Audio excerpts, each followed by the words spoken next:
কাটাতে চাই ভালো। একটা রাত নিশ্চিন্তে ঘুম, যদিও জানি রাস্তা অগোছালো, সামনে টানা বিষাদ মরশুম।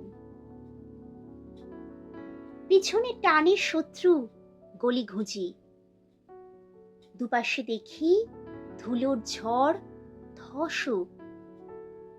তবু আমি কলমি শাক খুঁজি, পার্শে মাছ কিনেছি 650।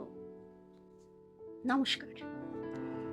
কবি শ্রীজাত রচিত কবিতা একটা দিন। কবিতাটির 2-4 লাইন বলতে বলতে আমি হাজির অন্বেষা ঘোষ। আজ একটি অন্য ভূমিকায়, শিক্ষিকা নয় বরং ছাত্রী হিসাবে।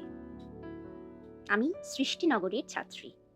সৃষ্টিনগর, যা হলো বিখ্যাত বাচিক শিল্পী আমাদের শ্রদ্ধেয়া শিক্ষিকা মহাশয়া শ্রীমতী মুনমুন মুখার্জি ম্যামের স্বপ্নের প্রতিষ্ঠান। বন্ধুরা, আপনারা জানেন 2024 সালে আমার এবং আমার পরিবার কতটা পারিবারিক দুর্যোগের মধ্য দিয়ে গিয়েছে। সবকিছু অতিক্রম করে আমার সৃষ্টিনগরের ছাত্রী হওয়ার সৌভাগ্য লাভ এবং তার সাথে আবৃত্তি ও সঞ্চালনা শিক্ষার অভিজ্ঞতা আমি আপনাদের সাথে শেয়ার করতে চলেছি।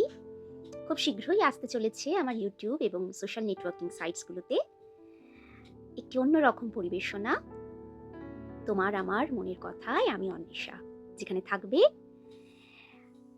আপনাদের নিজেদের কথা বলারও কিছু সুযোগ এবং হ্যাঁ, আমারও জীবনের কিছু গল্প আপনাদের সাথে আমি ভাগ করে নেব। জানতে হলে চোখ রাখতে হবে আমার ফেসবুক, ইনস্টাগ্রাম এবং ইউটিউব চ্যানেলের পর্দায়। যারা যারা এখনো আমার ইউটিউব চ্যানেলটিকে সাবস্ক্রাইব করেননি, দয়া করে সাবস্ক্রাইব করুন এবং আমার ফেসবুক ও ইনস্টাগ্রাম পেজ দুটিকে ফলো করে দিন। ধন্যবাদ, নমস্কার।